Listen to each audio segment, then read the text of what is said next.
Всем привет, друзья! Вы на канале Миссис Марпл. Героя этого выпуска дважды дисквалифицировали с турниров, сажали на банку, хоронили всем комьюнити и снова звали обратно. Прямо сейчас он один из лучших керри сезона. У него есть новый тег, именные роликсы и мечта затащить на ИТ в Шанхае. Его зовут Иван Пьюр Москаленко.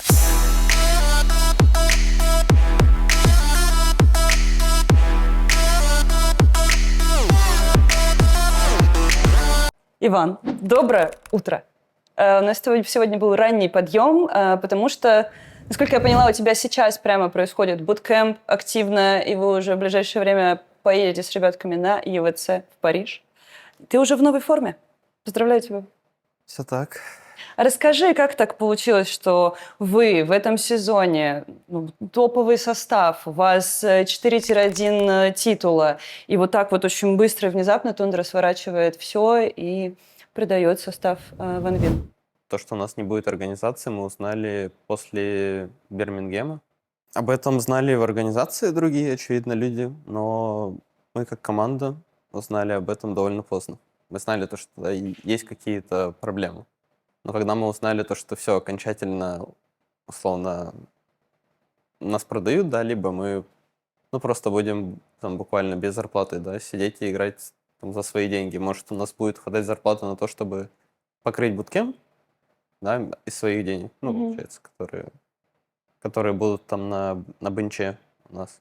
А как вам объяснили это руководство Тундры? То есть какой-то же разговор наверняка у вас был? Если честно, конкретно со мной не было разговора. Информация была донесена, что у нас больше нету команд. Нам нужно искать новую организацию, и у нас есть лист каких-то кандидатов, да, в организации, которым мы, соответственно, начали писать. Игроки начали писать, начал писать наш, как назвать должность, SEO, да, менеджер. Так что мы начали просто узнавать, кто готов нас купить, по сути. Ни у кого на этом этапе не возникло мысли, в том числе у тебя, что, может быть, вот прямо сейчас момент просто уйти в другую оргу, в том числе сотрудникам, которые с вами работают. Вы как-то там между собой, с коллегами, с ребятами из вашего стаффа вы это обсуждали? Или вот вы действительно единым фронтом такие, нет, мы все вместе уходим? Когда мы это обсуждали, мы спрашивали, то есть, можем ли мы перейти всем составом, потому что нас, в принципе, устраивало все, да. У нас свой менеджер, свой там SEO, главный менеджер, да, то есть, в принципе, нас все устраивало.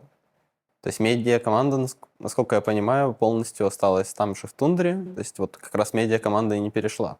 А разговоров о том, чтобы кого-то менять, у нас особо и не было. Угу. То есть мы прям как были одной командой, нас как устраивало все, да, так мы и перешли. А как происходило знакомство с Ван Вин? То есть какая-то встреча, дарение роликсов, Иван?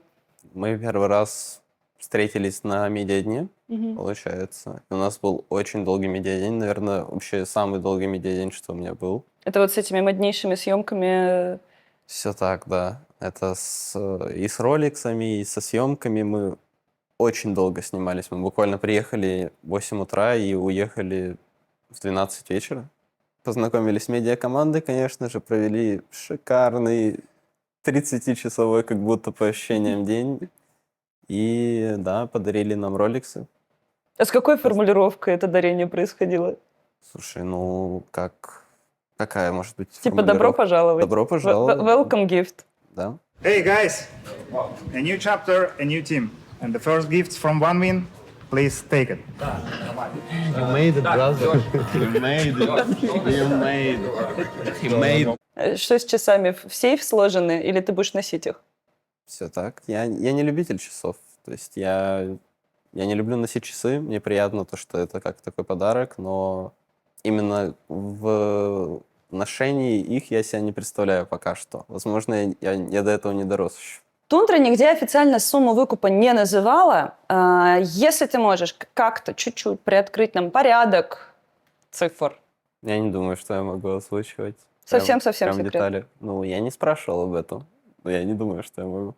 Окей, хорошо. Другой вопрос. Зарплата твоя выросла в Ван Вин по сравнению с Тундрой? Тоже хороший вопрос. Выросла. В кратном размере или немножко выросла? Не, немножко. Немножко. Немножко, да. А тот момент, который ты мне сейчас сам описывал, что вы начали искать, с кем подписаться, да, там, к кому пойти, и долго этого не получалось сделать. Не кажется ли тебе это тревожным звоночком, что денежка заканчивается в доте? Почему спонсоры начали меньше давать денежек, мы все знаем. У нас на самом деле было там на поиске 2 месяца. Мгм. Конечно, это звоночек, то, что, ну, по сути, лучшую команду сезона никто не хотел подписывать настолько долго, да, то есть все равно даже, чтобы вот у нас было там 2 организации, которые интересовались, да, прям с которыми можно было подписаться. И с которой по итогу одной из них мы и подписались, соответственно. Но это странно, да. Команда лучшая по ходу сезона, выиграла самое большое количество турниров, выиграла только что, вот только что. Навевает мысли, очевидно, то, что придется когда-то заниматься чем-то другим, помимо игры в доту, да. Кажется ли тебе, что все это сигнализирует о неминуемом сворачивании доты как дисциплины? Дота, да, потихонечку погибает. Ты веришь, что Valve возьмутся за свою дисциплиночку? Тенденция показывает то, что им это неинтересно. Я не знаю почему. Может, это им невыгодно столько вкладываться в доту, учитывая то, что КС — это тоже популярная дисциплина, очень популярная. Может, у них есть планы на дедлок, но компетитив по доте, да, они отказались от него почти полностью именно сами как Valve, да. То есть они же они не проводят ничего, уже несколько лет они отдают даже инт PGL. И учитывая то, что уже столько лет нет компендиума, я не думаю, Я думаю, то, что он может появиться. Но я думаю, что это может появиться как единоразовая акция последняя какая-то. Valve — это все-таки гигантская организация. У них в первую очередь стоит прибыль. Если Dota им не приносит прибыль, то они будут делать то, что им приносит больше прибыли, а это, соответственно, КС. Короткая рекламная интеграция, которая точно вас заинтересует. До инта осталось меньше месяца. Парни из Ван Вин получили инвайт и уже совсем скоро отправятся в Шанхай на главный турнир сезона. Следить за ними можно, подписавшись на телеграм-канал команды Ван Вин Дота. Прямо сейчас среди подписчиков канала проходит конкурс, в котором вы можете выиграть игровой комп и много других классных призов. Условия максимально простые, участие бесплатное, так что просто переходите по ссылке в закрепленном комментарии и болейте за Ван Вин! За карьеру ты прошел много организаций, и не все они были тир-1, и начинал ты с Virtus.pro. Когда ты приходил в Virtus.pro, это уже была далеко не та организация, в которой я когда-то работала, а она уже была совсем другая. Мне просто интересно, чем организации, в которых ты успел поиграть, отличались друг от друга, и какая, на твой взгляд, вот, действительно тир-1, где было посложнее. Ты сейчас, я думаю, можешь сравнить уже по прошествии лет. Ну, давай тогда пойдем с первой организации. И с моего перспективы, да, как я учитывая то, что это моя первая команда вообще за все время, то для меня было, да, интересно, удивительно там познакомиться вообще с организациями в доте в целом. И типа я ожидал большего, но, как ты сказала, это уже была не та организация, в которой ты работал, в которой играл Рамзес, Ноуан и другие ребята.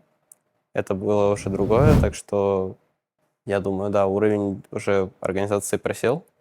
Все равно это было солидно, и тем более, как моя первая организация, это было для меня прикольно, удивительно в каких-то моментах. Но, в общем, я бы описал экспириенс неблагоприятно. А какая первая ЗП была у тебя в ВП? 2 500, 1500, 2500. Вот в этом диапазоне где-то точно она была. Дальше шли Entity, получается. Entity была забавной организацией. Там ребята знали, как заработать деньги, да, учитывая их продажи. Мы это можем не то что судить, мы это можем утверждать, то, что они знали, как заработать деньги, и знают, скорее всего. У них было много интересных моментов, и они очень сильно экономили деньги. То есть они экономили деньги, мне кажется, как и на перелетах, так и на буткемпах. Был тоже довольно, да, интересный экспириенс. Я бы оценил его, средний. Так. Угу. А там зарплаточка уже куда подросла? Слушай, я не помню в деталях. Мне кажется, когда я пришел, у меня было там 3 500 или 3, когда у всех было там 2 200, 2 500, что-то такое. Потом она подросла после того, как мы начали проходить на мажоры, после того, как мы там прошли на инт, она подросла до 5 где-то. И вот так и осталось, пока вот я не перешел в Bad Boom. Вначале у нас была зарплата, мы рассчитывали, да, то, что мы собираем состав на победу, что мы собираем состав, который будет вот, выигрывать турниры на постоянной основе. Поколение чудес. Поэтому мы подписались на 5000. И у нас была скейлинг в контракте, да, зарплаты достойные прям. У нас были договоренности, да, то есть то, что после пары турниров у нас и скейлинг был прописан, и сами договоренности были, а турнирах выигранных не было. И в этом оказалась самая большая проблема. Было тяжело поначалу, потом уже под конец моего первого пришествия в Bad Boom, то она уже сделалась примерно нормальной относительно рынка. Все равно она была низкая, учитывая то, что да, мы там были топ-2 там, по поинтам каким-то и занимали и топ-2, и постоянно показывали плюс-минус достойную игру. Топы держались, да. Особенно под конец сезона. Уже потом у нас идет тундра. Да. Но тундра была, опять же, то есть 2 раза был Bad Boom, 2 раза тундра. И зарплаты отличаются, да, то есть сам приход в организацию, сама организация. Ну, так и ты еще в аренде был, получается. Да, и это при этом была еще и аренда. И в первый и во второй приход тоже по организационным моментам отличалось то, что были разные SEO над командой, которые работают. То есть в первый приход у нас были одни люди, в этот раз, когда я пришел, были другие. И учитывая то, что я приходил на аренду, у меня тоже была не самая высокая зарплата, но достойно. Если говорить про тундру в первый раз, когда я пришел, то мне все очень понравилось.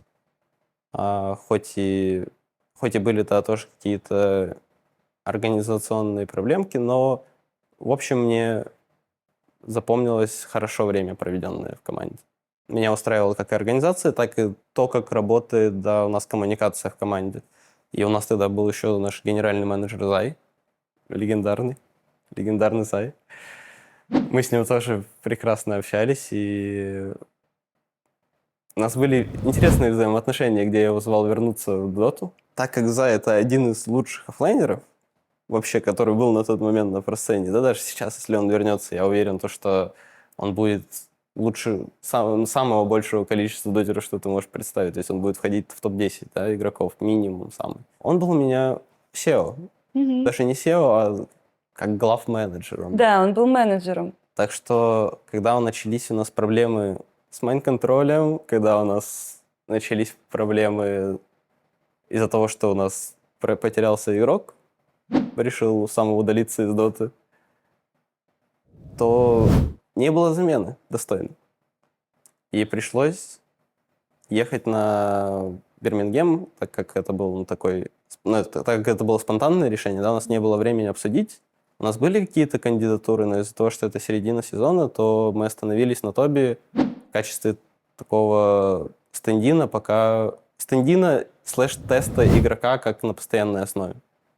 И вот мы поехали на Бирмингем туда играть вместе с Тоби. На протяжении всего времени, вот как началась вот эта вот заварушка с майн-контролом, я просил у Зая, наверное, ладно, давай возьмем самое минимальное, это раз в месяц. Но, так скажу, я говорю раз в месяц, но мне кажется, я его просил за все время раз, наверное, 20, чтобы он пришел к нам в команду. А он? Ему интересно, и ему нравится наша команда.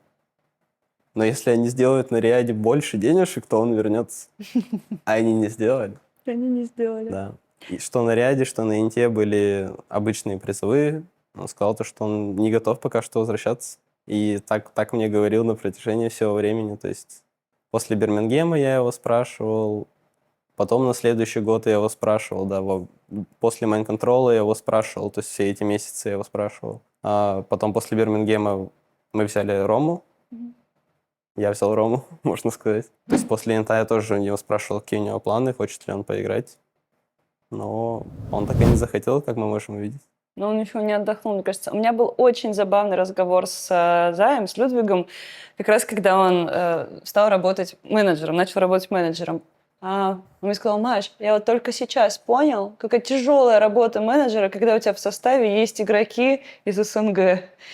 Все, что я делаю 24 часа в сутки, я пытаюсь сделать визы каждый раз. У нас было 3 игрока из СНГ, так что да, у него И он еще был один из Индонезии, и он тоже это тоже стрелялся. это тоже челлендж, да. Он молодец. Ну, мне понравилось работать с Заем. Я бы хотел поиграть больше с Заем, чем поработать с ним, но даже так мне все прекрасно понравилось. Мы с ним ладили.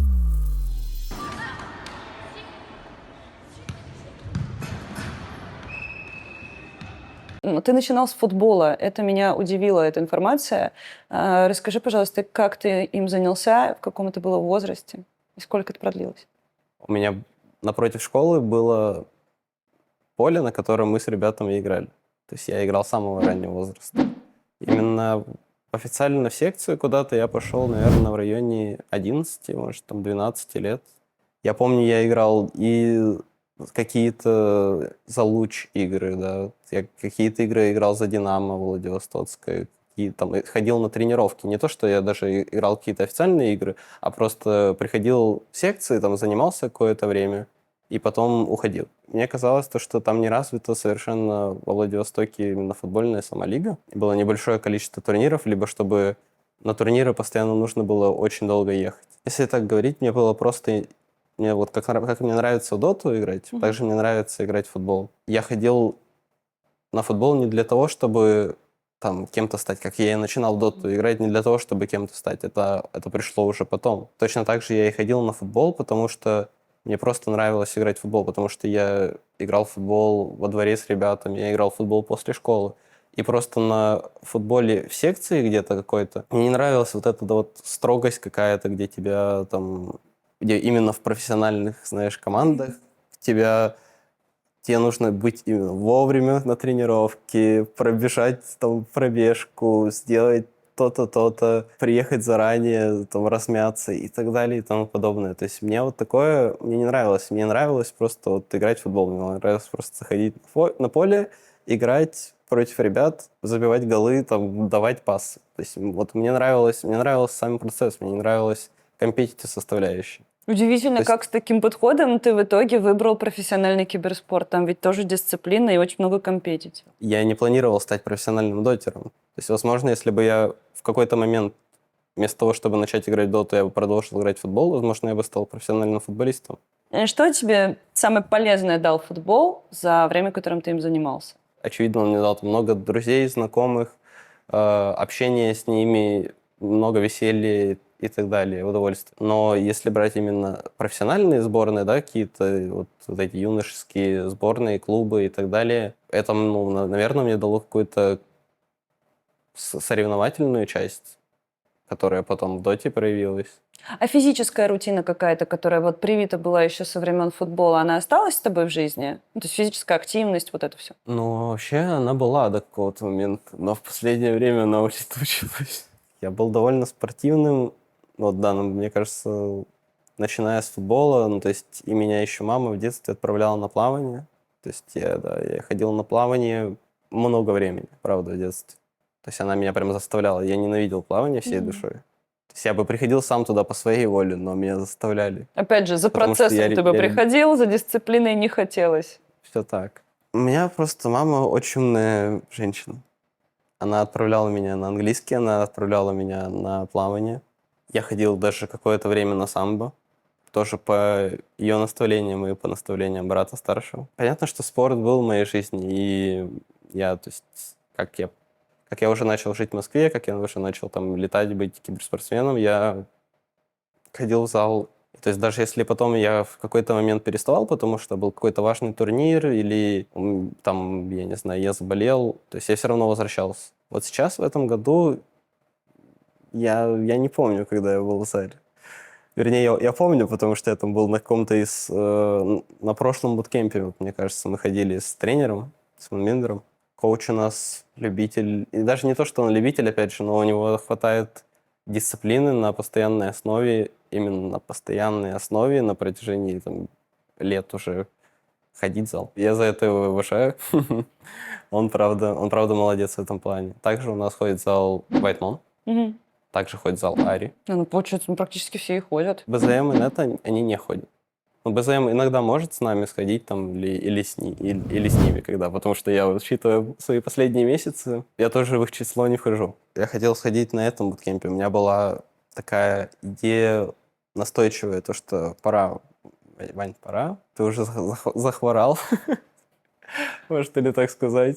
Без спорта нужно просто ходить в зал хотя бы один раз, чтобы потом начать ходить постоянно. Я не добрался. Я приехал сюда и заболел. А как в этом уравнении в итоге появилась дота? То есть ты вот занимаешься спортом, мама дала тебя на секции, все это для твоего будущего.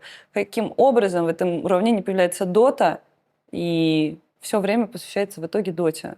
В какой-то момент, в 14 лет, насколько я помню, я начал, да, на постоянной основе играть в PUBG. До этого в компьютеры я играл, да, не самое большое количество времени, потому что, опять же, были секции, были друзья, с которыми я виделся там каждый день через день. Когда вышел в PUBG, мне показал его брат старший мой. И я просто офигел, насколько игра прикольная. Насколько мне было интересно играть. Это тогда он как раз только вышел. Тогда это было самое его прайм время, то есть, которое только может быть. Играло очень большое количество и моих знакомых, и просто людей. То есть каждое лобби находилось там за секунду, и ты постоянно играл, и мне настолько это понравилось. Я вот играл в PUBG, получается, год. Перестал ходить на секции. Я перестал гулять с друзьями, я просто сидел и играл вот в компьютер. Потом с теми ребятами, с которыми я играл в PUBG, мы начали играть уже в другие игры, потому что, когда ты играешь в год какую-то игру, она тебе, да, может надоесть. Ну и плюс пати собралась какая-то уже. Ну и собралась, да, с дальневосточной. Из-за того, что, опять же, у нас сервера одни, мы играем на одних и тех же серверах, там, на которых могут играть только дальневосточники. И получается, после того, как мы собрали, да, какую-то компанию с общими интересами, с ребятами, с которыми мы играли в PUBG, мы начали играть в другие игры, потому что PUBG перестал быть настолько интересным, мы все равно в него заходили, но мы начали играть и тестировать какие-то другие игры, в которые мы можем вместе поиграть. И я начал играть в Fortnite, когда он только вышел. Мне нравилось, на самом деле, поначалу, но потом я понял, насколько это детский какой-то мусор. И перестал в него играть. То есть мне не понравилось по итогу. Хотя изначально это была интересная игра. То есть тогда вот как раз было время, когда выходили поистине... Всплеск батл роялей. Поистине, да, прикольные батл рояли. То есть я играл Apex, я играл Fortnite, когда они выходили. Мы играли еще в всякие разные другие игры с этими же ребятами. То есть просто классно проводили время. Потом, в какой-то момент, они пригласили меня поиграть в доту. Я уже на тот момент, у меня уже был аккаунт, очевидно, да, и я откалибровался, и у меня там, может, было 3000 ММР. У них примерно было столько же. И мы начали играть в доту. Иногда. Очень редко. В какой-то один из дней, когда мы играли в доту, я сам самостоятельно захотел поиграть в доту и начал регать один. И так, соответственно, все и началось. Ты пошел играть в доту, откалибровался на 3К и начал играть уже с командочкой, получается, на локальном уровне, с пингом во Владике. Поначалу я играл без пинга, потому что тогда был японский сервер, на котором играли как раз все дальневосточные ребята. И пинг был там 30, то есть было реально комфортно играть. Но вот как я набил себе 5500, я уже начал играть на Азии. Азии было тоже нелегко, потому что это был пинг 130, потому что это Азия, потому что с азиатами трудно коммуницировать, ну и сам сервер тогда еще китайцы не любили играть на Азии, тогда был еще жив китайский сервер, то есть даже много кто из Владивостока, из Дальнего Востока вообще, много кто играл на Китай. Я тоже пытался какое-то время играть на Китае, но там коммуникации нет от слова совсем, потому что никто не говорит на английском. Как я начал играть на Азии, в какой-то момент, или даже до этого момента, да, мне кажется, даже до этого момента я считал, сколько я апаю ММР за месяц. То есть вот мне в какой-то момент начало это интересно, именно вот этот гринд ММР. И если я месяц делал меньше, чем 300 ММР, меня это, ну, это было уже удивление. То есть я делал либо 300, либо больше.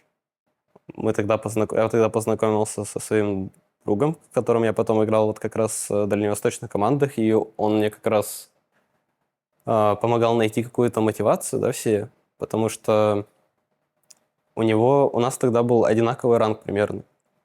И он тоже, после того, как он вот пробил вот этот кап 5800, он начал играть тоже на Азии. У него начал ранг тоже быстро апаться. И знаешь, когда ранг вот апаешься до Титана, там постоянно в профиле какие-то высвечиваются там. Ну, типа, ачивки Да, высвечиваются? ачивки высвечиваются у тебя в профиле. И они тогда были ачивки для всех игроков, то есть они прям висели в глобальном меню, как ты заходишь туда. То есть я видел, как он апается, и мне тоже, соответственно, хотелось, ну, ему не уступать. И поэтому, и мне кажется, и потом мы с ним общались, и ему тоже это, то есть, давало доп. Мотивацию. И вот мы так друг друга, мы особо тогда не общались, но мы вот так друг друга иногда списывали, сколько у кого ММР, и вот так друг друга пушили для того, чтобы еще больше апать ММР. Но цели не было, был только путь, правильно? Был только путь, было Нет. просто интересно Просто играть. гриндили. Просто гринд ради гринда, ради цифры. Он апался, я апался. И вот, мне кажется, когда мы набили уже, и он, и я где-то ранги 500, мы начали общаться еще больше. И тогда как раз начали проводиться какие-то турниры во Владивостоке и в ближайших городах. Мы вот собрали себе команду, играли КВшки. Это тоже отдельная история. Первый раз, да, первый опыт такой. Да, это тоже отдельная история, как искать КВшки с азиатами.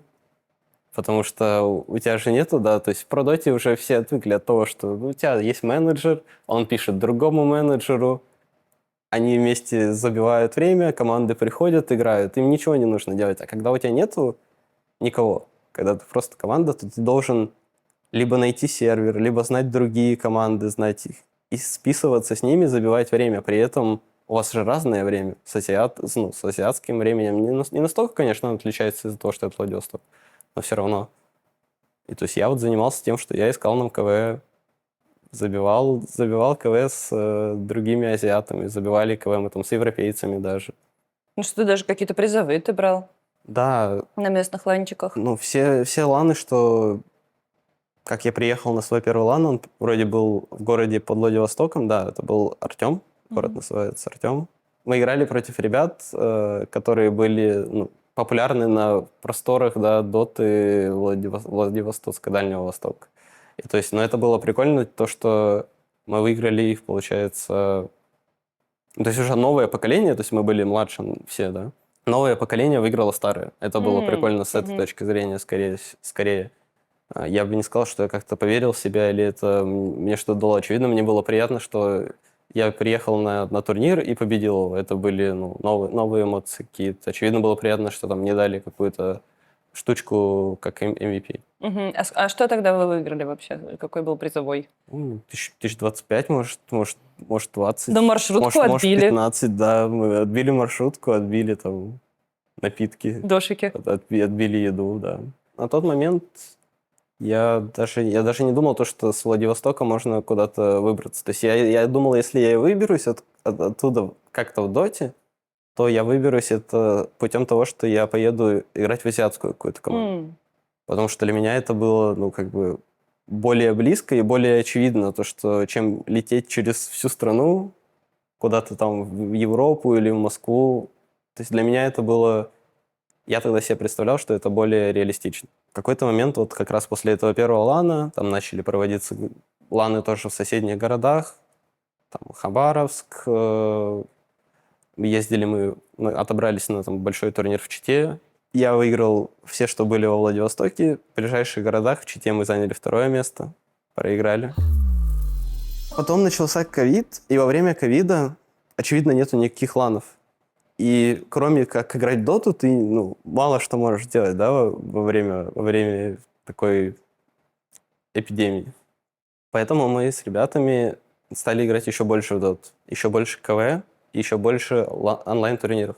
И мы начали тогда играть квалификации на Европейские турниры. На европейские турниры мы играли квалификации ночами, потому что у нас же другой часовой пояс, и то есть мы играли всю ночь. Мы играли... У нас игры начинались в 12 вечера. Если мы проходили квал, или если мы там занимали там какие-то, ну, почти ее проходили, заканчивали играть часов в 6-8 утра. То есть мы сидели, играли всю ночь, потом я шел утром кушать, выходил, либо мне готовила мама, либо я выходил на улицу там, за шавермой, за чем-то таким, и кушал, и ложился спать.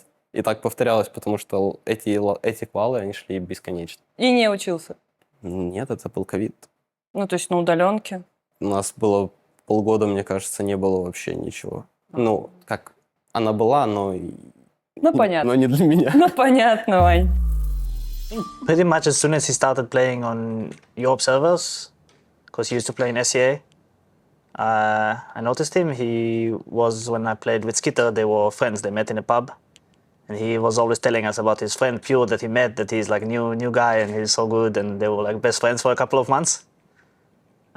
So yeah, that's when I noticed him, I guess. And I saw that he's kind of interesting player. You know, he was playing, I think it was like Tasca with Neko, something like that, back then.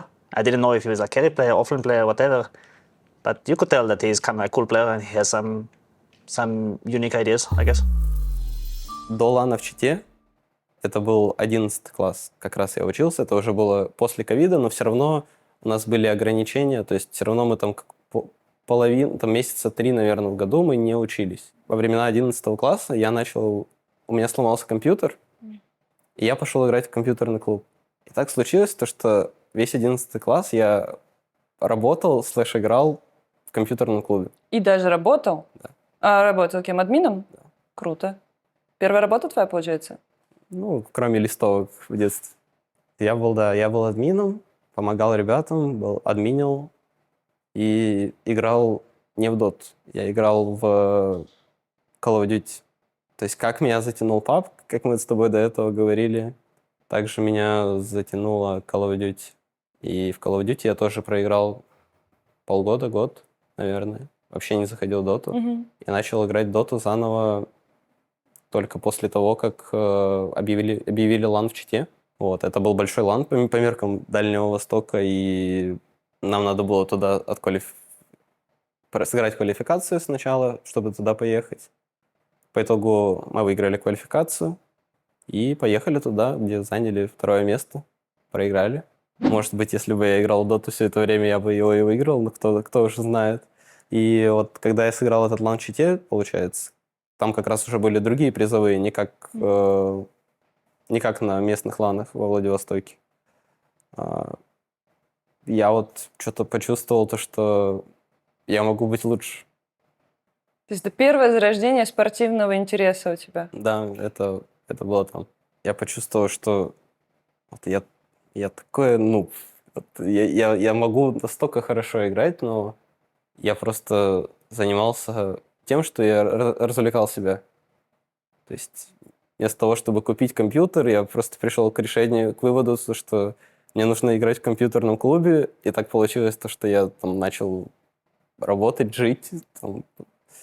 То есть так получилось, я принял такое решение и не играл в доту. Я вот был зол на себя, и это вот, да, что-то зародилось во мне. После лана в Чите были еще другие ланы, которые проводили там уже в Владивостоке. Мой знакомый Руслан проводил Far East League турниры, серию турниров, 2 штучки. Очень прикольно, то есть парень сам на свои деньги с компьютерными клубами организовал эти турниры именно за идею. После того, как мы сыграли последний Far East League, у меня как бы не было выбора, кроме как уезжать куда-то учиться. У меня был выбор либо остаться в Владивостоке, либо поехать в Москву, потому что у меня был грант на обучение от турнира, который мы выиграли в Москве. Да, то есть в каком-то из этого промежуток мы еще ездили на большой лан в Москве, который нам оплатили билеты, мы прилетели, сыграли, выиграли его. Нам подарили PS4 и гранты на обучение в Синергии. Да, и поэтому, когда мне стукнуло 18 лет, меня отправили учиться по гранту. Я до сих пор учусь. Ты до сих пор учишься там? Числишься? Учусь. А не, реально, ты в академии или как то? Я уже на мага. Я квалифицированный менеджер, между прочим. Менеджер? В какой области? Там просто менеджер? Или... Киберспорта. Да ладно. То есть вот поиск КВшек и работа админом в компьютерном клубе, она куда-то привела тебя в итоге. А кто знает, может быть, ты составишь потом какую-то конкуренцию менеджеру Заю, правильно? Да. Я могу составить и своему нынешнему менеджеру, и своим прошлым конкуренциям. Могу. Я их иногда обучаю. Реально? Да, я шучу. Ну, конечно, иногда их приходится обучать. А ты думал когда-нибудь вообще о том, что ну а вдруг я могу стать реально менеджером киберспортивной команды? Да, Неинтересно. это неблагодарная такая работа ведь. Это правда. Зачем? Ну, знаешь, жизнь долгая. Всякое бывает. Не, я не задумывался никогда об этом. Единственное, о чем я задумался, это из Dota.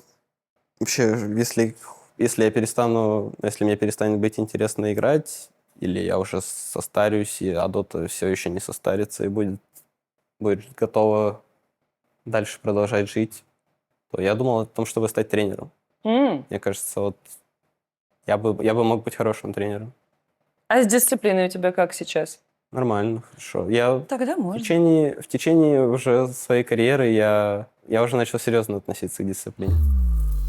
На мой взгляд, нечастая история, когда ты сразу попадаешь в известную, заметную команду, по сути, из паблика. Да. Далеко не у всех так случается. Все равно есть какие-то стаки, без спонсора, потом, может быть, академка, еще как-то. Ну, опять же, ты помладше уже поколением дотер, поэтому есть разные варианты. А как происходило твое попадание в ВП? Кто тебя нашел, заметил? Вспомни вообще, что ты чувствовал, переживал в тот момент. Слушай, очевидно, так сложилось, потому что я с Владивостока, потому что я приехал с азиатских пабликов, где меня никто не знал, да, хоть у меня был хай-ранг. Я приехал, у меня был ранг 100, я сидел просто 150 даже, я сидел просто гриндил матчмейкинг, опять же, как я гриндил его когда я соревновался со своим другом в Владивостоке, также я его и гриндил в Москве, как я приехал сюда. Я набил тогда... Первые инвайты мне начали поступать, когда у меня был ранг уже где-то там 30, может, 25.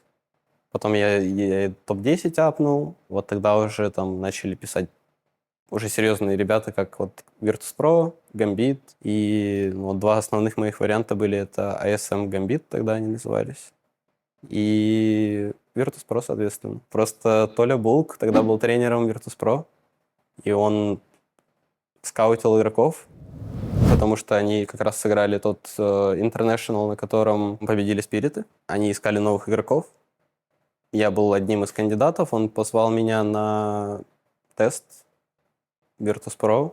Я пришел, сыграл тесты. Тогда на тестах были Рамзес, Дахак, Киритыч, Толя Булк. Он мне потом уже рассказывал. Он сделал систему, то, что они ставят оценки, да, каким-то там моментом, условно, по 3 критериям они ставят оценки и потом уже смотрят, то есть каждый игрок команды ставит оценку, и тренер тоже, соответственно. Ребята оценили меня выше. Меня позвал к себе Серега Гламазда. Я думал насчет Гамбит, но...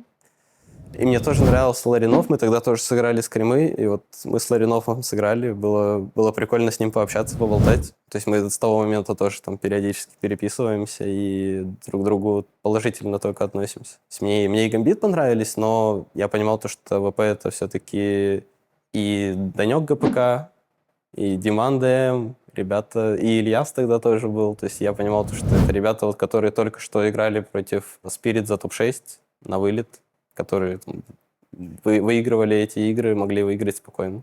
Я много где руинил, много чего не понимал.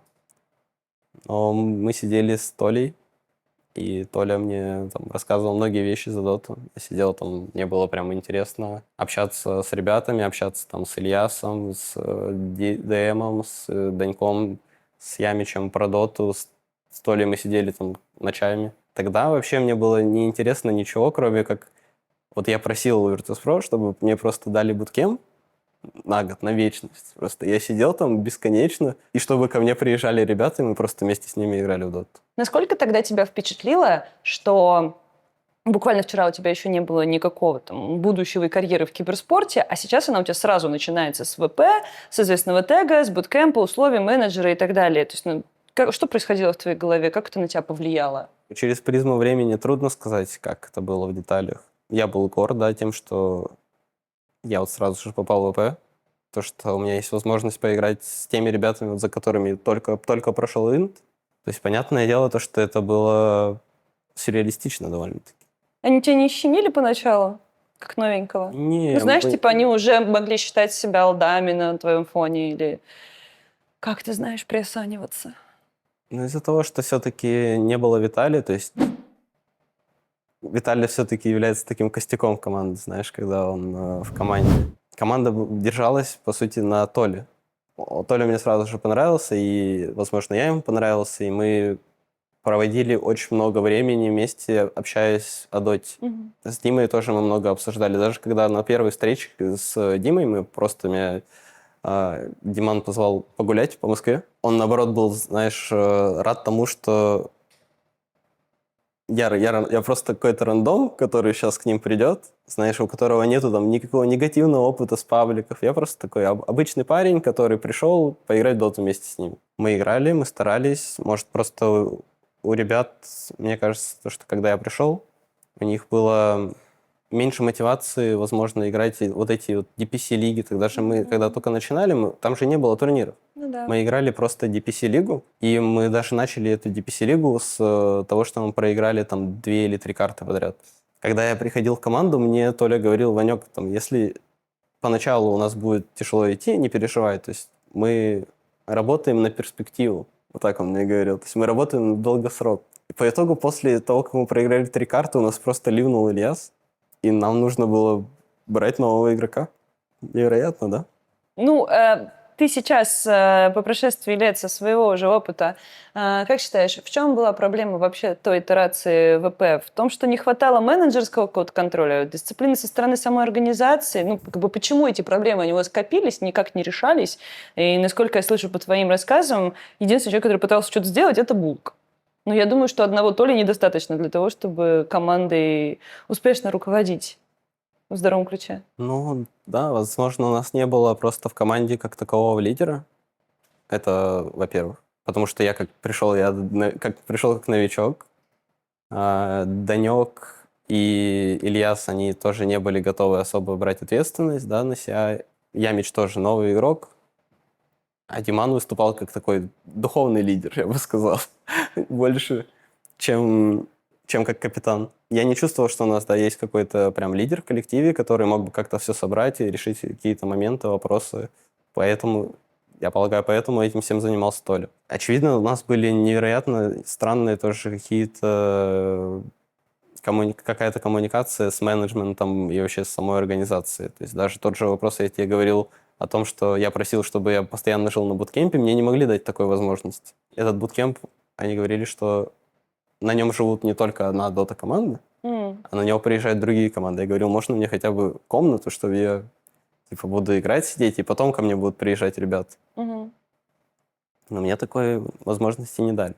Просто все было неправильно. Начиная от работы организации с коллективом, заканчивая работой в коллективе. Потому что, да, хоть поначалу и Толя это был как... Он как бы давал, да, тон игре, и он давал информацию, по которой мы должны были играть. Но, тем не менее, у него был конфликт с Ямичем по итогу, с которым они по итогу ни к чему не пришли. То есть после какого-то количества попыток они перестали просто друг друга слушать. Так вышло, что в свой первый большой скандал ты попал до своей первой вообще победы в киберспорте на про-сцене. Что ты тогда в тот момент испытывал? Как это произошло у тебя в голове по воспоминаниям? И как это повлияло вообще на тебя? Я не помню, честно, о чем я тогда думал. Я просто сделал что-то рандомное по фану. Просто сделал херню.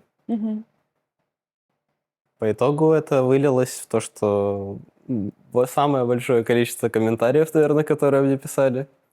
Даже за победами столько не писали. Я стал взрослее, стал более отдавать, наверное, отчет своим действиям каким-то. А кто в тот момент рядом с тобой находился, ну, там, не знаю, разговаривал с тобой, поддерживал тебя, кто помогал вот этот период пережить? То есть понятно, что ты сделал глупость, это очевидно, но были ли рядом люди, которые там помогли тебе это пережить, переосмыслить, сделать выводы там, и так далее? Ну, тогда со мной была, конечно же, моя семья. Семья, брат, друзья, которые были у меня в Москве, мы с ними ходили гулять, тоже общались. А организация как-то пыталась в кризис-менеджмент, в какое-то там искупление этой ситуации? То есть они просто со стороны это выглядело так. У нас появился там проблемный токсичный игрок, скажем так, да, с этим кейсом, и мы от него просто избавляемся.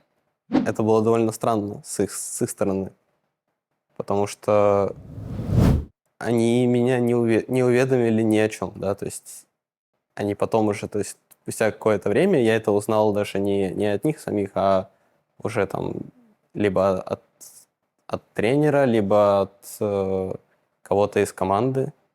То есть спустя там, день или спустя там, 1,5 дня то, что меня кикают просто.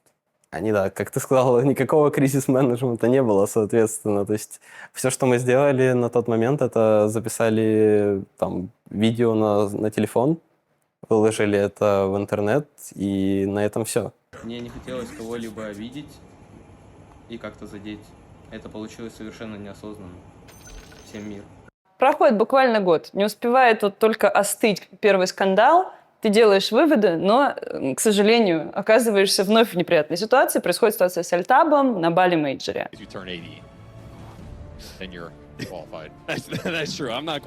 Как это произошло? Ну, забавно, да, то, что то, что я говорил о том, что я стал отдавать отчет в своих действиях, только для того, чтобы альтабнуться на стриме, во время игры на стрим. Это была просто ситуация, где я забыл закрыть стрим до игры. Мы сидели в супер долгой паузе какой-то. Я в какой-то момент решил просто альтабнуться и увидел то, что у меня включен стрим. Как только я это увидел, я там через 1 секунду, через 2 его сразу же закрыл.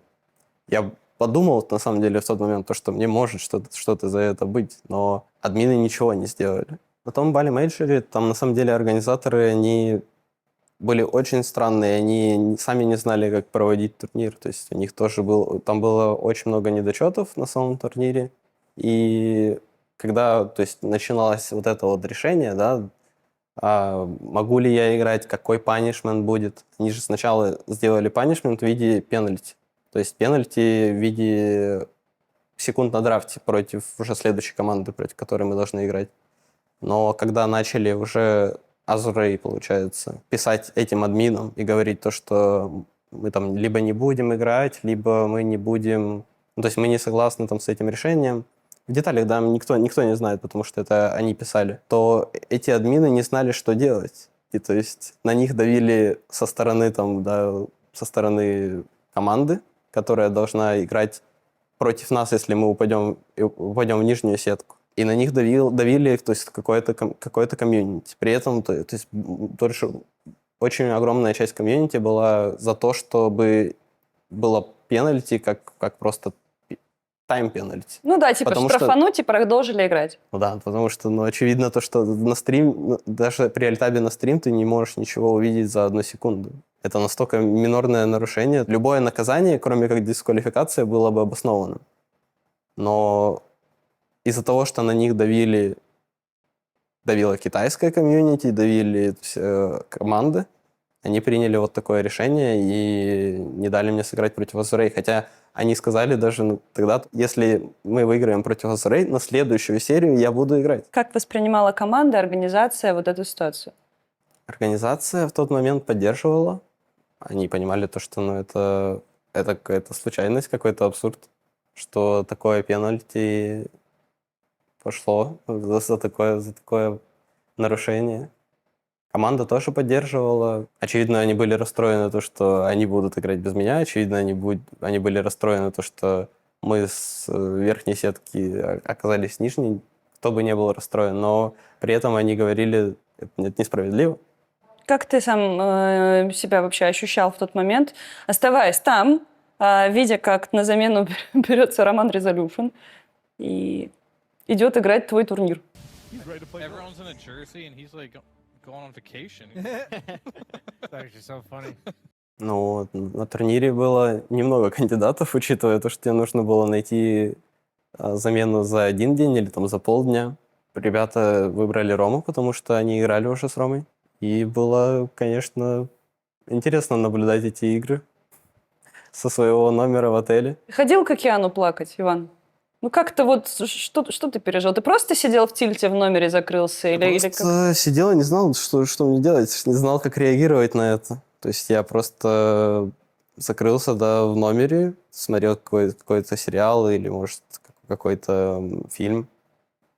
И просто потом, как начались игры, смотрел игры, потому что, как я тебе сказал, что была информация либо от моих менеджеров, либо от самих турнирных операторов, то, что после игры с Азурей я буду дальше играть на турнире. Все надеялись на то, что мы выиграем эту игру, и я дальше смогу играть. Когда игра закончилась, зашел до ребят, поблагодарил Рому за стендина, за то, что он за стендин. Мы сели с ребятами, начали говорить, общались, и были просто в шоке с того, что это происходит с нами.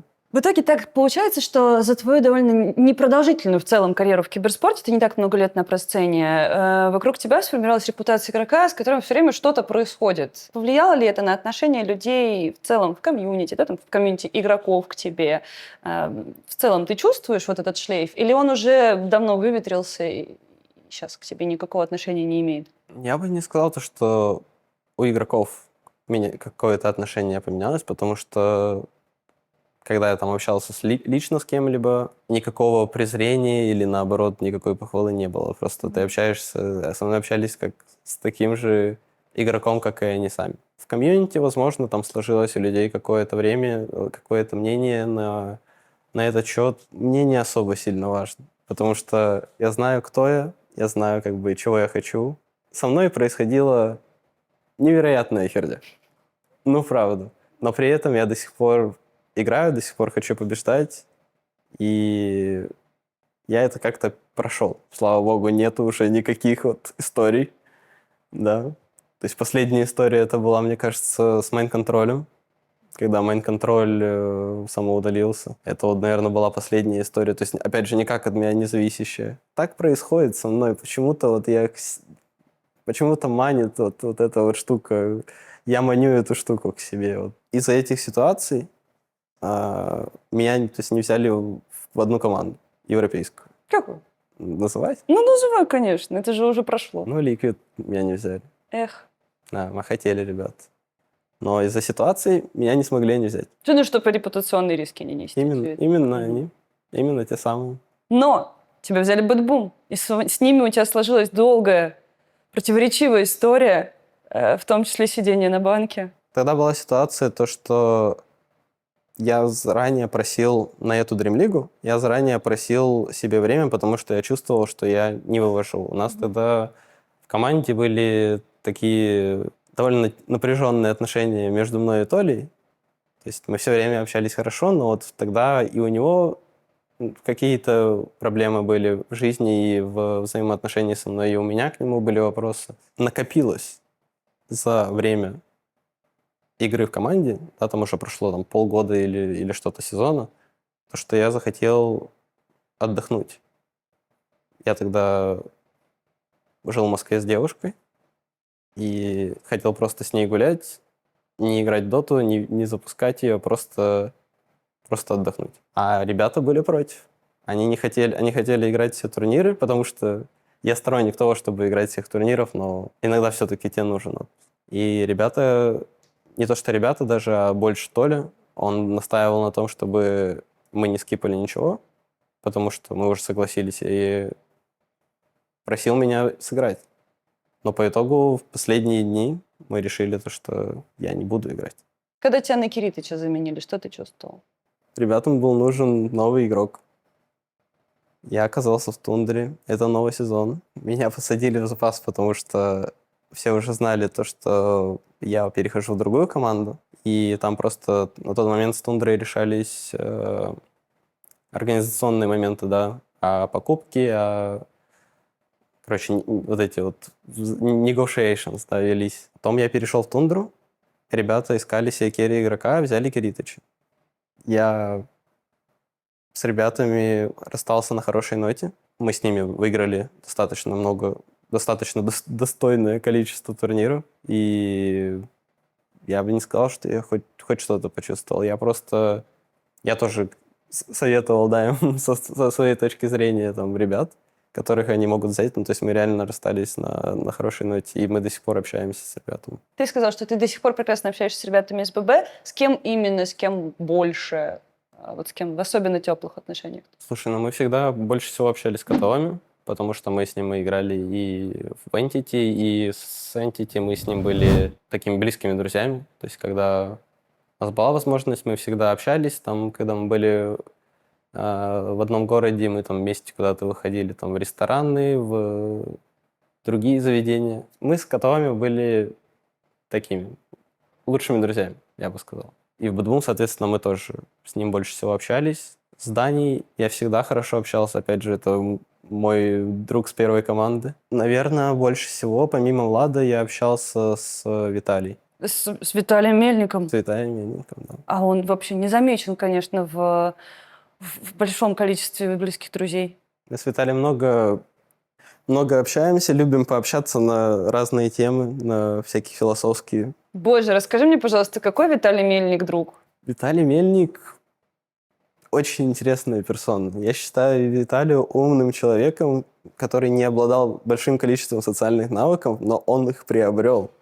И вот когда он их приобрел, и со своими близкими друзьями, и вообще в обществе коммуницировать намного лучше, то Виталий преобразился. То есть это интересный собеседник с интересным мнением по многим вопросам. Прям Виталий в моем сердечке, потому что И в моем есть такое. Виталий очень обаятельный парень. Вот. Очень обаятельный, умный парень. Ты бы хотел еще поиграть с Виталием Мельником в одной команде? Конечно, конечно. Я ему предлагал даже. У него свой путь, я скажу так. Ну ничего, жизнь длинная, Вань. Как и у меня есть свой путь с моими ошибками, с моими победами. Также у него есть свой путь с его ошибками и его победами. I didn't play with him back then, of course, but what I heard from, I guess, Moon and Whitemon that played with him before he went back to Bedboom is that he matured and he's more he's more chill, I guess, less emotional. What I probably noticed from outside is that I thought he was a bit too hard of himself, like on himself, like he really wanted to win, really, which can be a positive and also a negative thing. And I think now he found some balance to understand that, yeah, you want to win, but you cannot win every tournament, and you have to, give yourself some space, and it's okay to sometimes lose. Вещи, которые со мной произошли, они, очевидно, оставили свой след. Понятно, что это меня поменяло. В лучшую сторону, в худшую ли, я уж не могу рычаться. Это не мне судить. Но я могу лишь сказать то, что никто не живет идеальной жизнью. Но тебе нужно делать выводы из ошибок. То есть тебе нужно сделать так, чтобы никогда одна и та же ошибка не повторилась дважды. Ну, пока этот принцип привел тебя в отличную команду с отличными результатами. I heard that he could be kind of maybe hard to work with sometimes, or that he doesn't really want to listen. But that's not really been my experience with him. I think, of course, you cannot have a player who just listens to everything anyone tells him and doesn't fight for his own opinion. But I got the feeling that he's very open-minded. And yeah, I like that. I could always talk to him and give suggestions. And it's good that he's not going to blindly listen to anything I say, because I don't think my ideas are always correct. I just throw some suggestions, and maybe it's good, maybe it's bad. So it's important that he can judge for himself if he likes it. Давай, наверное, начнем до Ван Вин с тундры, с твоего прихода все-таки в тундру. Можно ли сказать, это обретением настоящей долгой стабильной команды, там, дома? Можно, наверное. Да. Как это началось, это взаимодействие? Кто тебе написал, кто позвал тебя в текущий ростер? В текущий ростер мы общались, то есть мы когда расстались с Тундрой, мы все равно общались с Мунминдером. Мы с ним общались, у нас есть там всякие общие интересы, которые пересекаются, и мы во времена Тундры мы с ним очень хорошо ладили. Когда закончился International, не мудрено было то, что обратятся кому надо. И даже до инта за какое-то количество времени мне писал другой игрок и предлагал тоже собрать с ним команду. Мы с ним обмолвились, то, что как закончится инт, так мы с ним подумаем, где нам вместе играть, потому что мне было интересно тоже поиграть с Тофу. Когда уже, то есть я играл инт, я понимал то, что я окажусь либо в Тундре, либо в какой-то организации по типу либо ГГ, если бы, да, не случилось то, что Если бы. случилось. Либо в ГГ, либо в Тундре, либо в какой-то европейской организации, где бы мы там строили бы все с нуля. Написал мне Мунминдер. После того, как закончился International, мы с ним списались, поговорили, пообщались. Потом настал день авторпати. Я знаком, очевидно, да, со всеми, кто присутствовал на авторпати, и мы общались с Нетой. Я у него спросил, типа, кто будет драфтить у нас в команде? И как вообще ты хочешь играть в доту? И мы пришли к каким-то выводам, которые вот на самом деле, как мы вместе собрались на первый буткемп, они уже как бы себя начали окупать. Да, то есть даже на том авторпати, то, что мы там довольно пьяненькие обсуждали, все равно мы сделали какие-то выводы. И то есть вообще на протяжении всей этой команды у нас не было даже ни разу конфликтов. То есть мы с ним довольно, на самом деле, похожи во многих моментах люди. Yeah, to be honest, I don't know if we are that similar. I think we both really like food and going to restaurant and this kind of stuff. So we always like to talk about that kind of stuff. In terms of like as a player, I think he's much more confident and much more cocky than I was at his age. But that's a good thing. You know, I think for a carry player, you have to have this really super high confidence and belief in yourself. And yeah, I mean, when he joined the team and I started playing with him, then I saw that I mean, it's still the same guy I saw in pubs 4 years ago or something. He's very talented and very creative, and it's very nice to play with him. Я колю очень большое количество времени, потому что я играю на керри. То есть при этом Нета тоже может что-то сказать, при этом BCM может что-то сказать.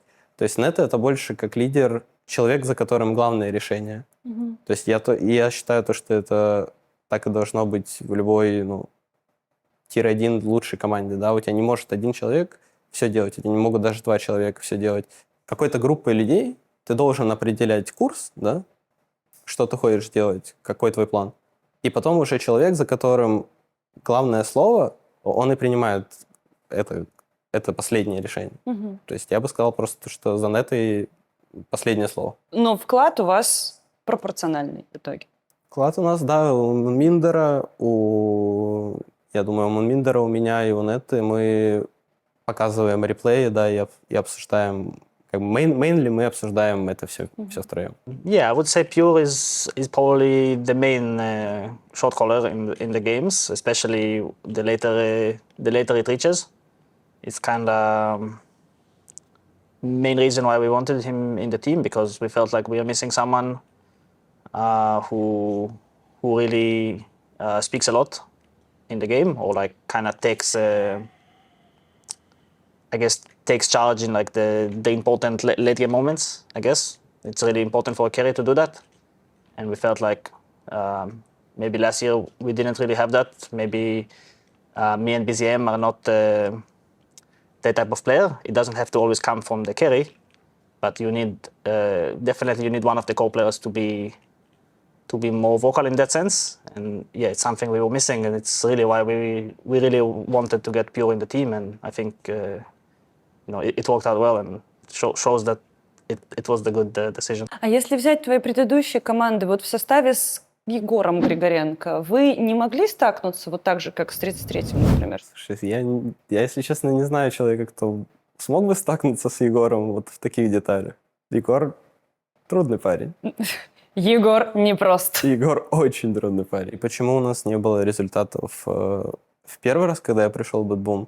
Но почему они были, когда даже я пришел во второй раз в Бэтбум? Сейчас есть результат. Климат в команде поменялся. Потому что люди готовы развиваться вместе и готовы слушать друг друга. Бэтбум тоже был даже во второй раз. То есть у нас было примерно похоже, как сейчас в Тундре у нас работает. У нас был я главным, когда за мной было последнее слово. И был тренер, и Виталий. То есть у нас была, на самом деле, похожая система абсолютно. Знаешь, есть такое наблюдение, что у тебя лучшие результаты складываются в интернациональных командах. Есть ли в этом какая-то, знаешь, закономерность? Может быть, она связана с особенностями там, другого менталитета западного? И менталити.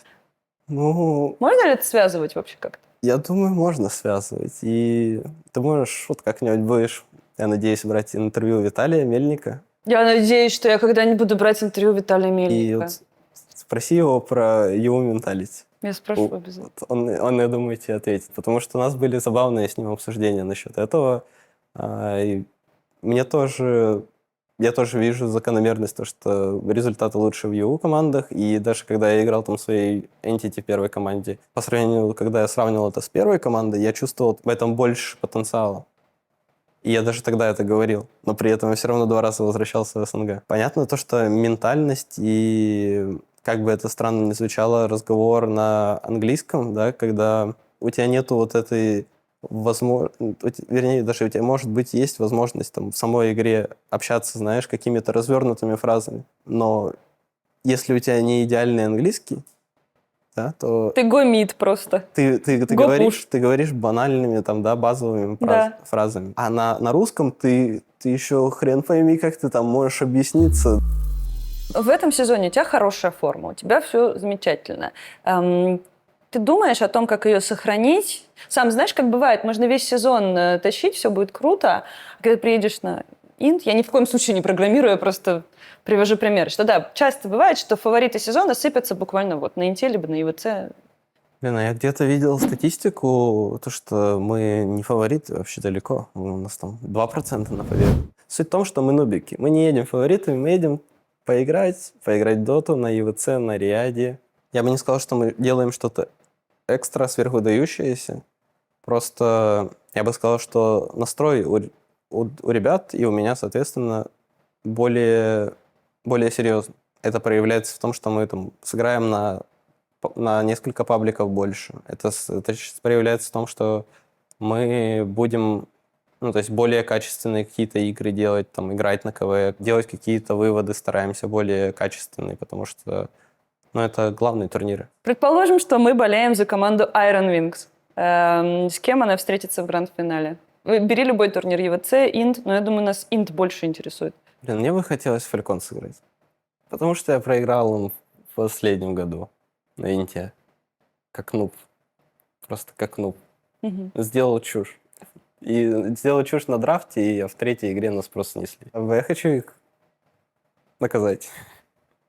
Как ты сам сейчас ощущаешь свои силы и потенциал на эти 2 главных турнира? У нас было большое количество времени для того, чтобы отдохнуть. Мгм. Мы отдыхали месяц почти, что там 3 недели с плюсом. Я посидел, поиграл в PoE. Я всегда, когда играю в PoE, я потом играю очень хорошо. Да. Это мазохизм. Я думаю, что человек, который играет в PoE, может потом во что угодно играть хорошо. Ну, видишь, я отдаю себя, чтобы потом приобрести себя. Это буквально качалка. Готов уничтожать на самых главных турнирах. Друзья, записывайте рецепт чемпиона. Просто месяц играете в PoE, и в целом можно на про-сцену. Yeah, now we're going to play EWC. We had a pretty good bootcamp so far, but also we treat this as sort of the start of the TI practice. So I would say we haven't reached hopefully our TI form just yet, but I think we are playing much better than we have the last few months. We are kind of getting back in shape, and I hope we'll be able to show it in Paris. Вань, мы подготовили для тебя особую рубрику, потому что ни один наш выпуск не обходится без индивидуальной рубрики. Поэтому сегодня мы с тобой будем, знаешь, ранжировать твоих бывших тиммейтов разных лет, но необычным образом. Я буду задавать тебе конкретный вопрос. Ответом на этот вопрос может быть фотография любого из этих людей. Твоя задача просто выбрать фотографию и показать, кто это. Прекрасно. Итак, первый вопрос. Кому бы ты позвонил в 4 утра, если тебе станет совсем плохо?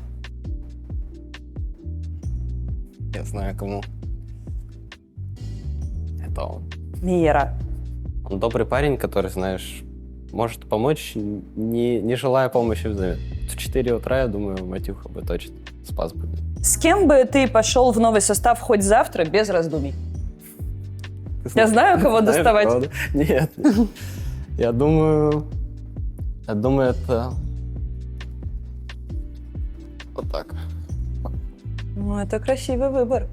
Кому бы ты доверил драфт в решающей карте вместо себя? Факт. Кто бы тебя бросил, не задумываясь, если бы подвернулось предложение получше? Я думаю, Александр. Принимается. Друг продал меня просто в первую очередь. Кому бы ты сказал спасибо? Ну, давай мы выбираем все-таки. Давай выбирать. Так что мы выбираем.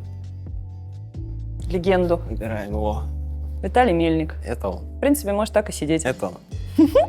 Кому бы ты сказал извини? Ему. Ему? Нет, Ну, без там- рофла, кому? На самом деле, я бы сказал, извини, Топса. За что? Я не смог выиграть им для него. Для Принимаю. него последний. Кто недооценен на про-сцене? То есть игрок реально хорош, но о нем мало говорят. БЗМчик. Самый талантливый, с кем ты играл? Хочется назвать Виталию, но назову, пожалуй, вот этого парня. Этого парня. Потому что Виталий уже был. И мы уже ему спасибо говорили. Виталя всегда здесь. Я могу вот так просто Давай. Виталия Мельника держать в руках, потому что он легенда. Кто тильтует сильнее всех? Это как будто ожидаемо. С кем бы ты открыл бизнес? Тут, кстати, есть уже парочка бизнесменов. Это хороший вопрос. Но я думаю, мы обращаемся К руководителю коллектива. к человеку, у которого есть, да, природные данные, так скажем. Ну, он выглядит уважаемо сразу, с нулевой. А с кем бы ты жил вместе? Уф, Типа с кайфом. с кем бы я жил вместе с кайфом? С Ромчиком, я думаю. Я думаю, нам было бы весело. Кому бы ты доверил секрет, который никому нельзя рассказывать? Виталику только. Друзья, Виталий Мельник. У кого бы ты спросил совета не по доте, а по жизни? Ну, хочется Торонто Токио, потому что он эксперт во многих областях. Ну и жаль, нет Привет. Никса, правильно? Да. Но хотелось бы, наверное, пусть будет Шапира. Ну, батя. А с кем играть было приятнее всего? С кем ты сильнее всего радовался победе и где это было? Тут можно взять и Данька, потому что мы с Даньком выиграли наш первый турнир, да, с Даньком и Виталием. Но больше всего эмоций конкретно у меня было в Тундре, когда мы выиграли Фалькон, Бирмингем тоже было очень приятно выиграть, так что... Так что такое просто трудно. братиков, да, и Не, собираем? давай Данила возьмем, потому Давай. что это был наш первый турнир с Данилом. Мы потом танцевали тиктоки вместе, пили напитки горячительные. Было прикольно. По кому ты скучаешь больше всего? Скучаю больше всего. На самом деле, потому что все ребята играют, наверное, это все же он. Это папаш. Ну да. Его не хватает в доте, правда. Как думаешь, вернется? Если бы ты строил состав с нуля и не мог взять себя, кого бы ты выбрал первым? First pick, тут либо вот эти двое. Вот это двое. Если вот этот будет в его команде, Ага. то тогда вот этот, вот так. Кто видел тебя в худшей форме и не отвернулся? Ну, имеется в виду в широком смысле. Не только в игре. Джеска. Кодочка. Кому из них ты завидовал хотя бы один день? Как не завидовать? Как ему не завидовать? Да. После 2 интов как не завидовать? Да. С кем бы ты не хотел встретиться в гранд-финале инта? Потому что вы же братья, правильно? Потому что мне не хотелось бы с Даньком или Виталием. Будет грустно за них. Если бы можно было сыграть один последний матч в карьере, кого ты набираешь в пятерку? То есть тебе нужно выбрать 4 фото, с кем ты играешь в последний матч в карьере. Выбор нетрудный. Last ride, так сказать. Нам нужен либо Топсона мы на 5 сажаем, или на 4. На 4. Либо нам нужен мидер, либо 5, да. Вот так. Ну, хорошо. Все, вот Инт берется этим составом. Достойный, кстати, состав. Да. На победу. Ну и наоборот, убери одно фото со стола, с кем ваша история закончена навсегда. Егор Григоренко. На этом рубрика наша подошла к концу. Выпуск наш подходит к концу. Спасибо тебе большое за этот разговор. Надеюсь, тебе было интересно. Нам было интересно. И мы желаем тебе удачи. Вперед. Главные турниры сезона, вот они, начинаются. Друзья, если вы болеете за команду Iron Wings, за команду One Wing, Экс-Тундру, за вот этого парня, за Ивана, то, ну что, подписывайтесь на все его соцсети, мы оставим их в описании к этому выпуску, подписывайтесь на наши все соцсети, на мой телеграм-канал, там тоже много всякого бывает контента, и со съемок, и не со съемок, вот. И болейте за One Win. И поставьте лайк, и напишите комментарий, и увидимся в следующем выпуске. Пока!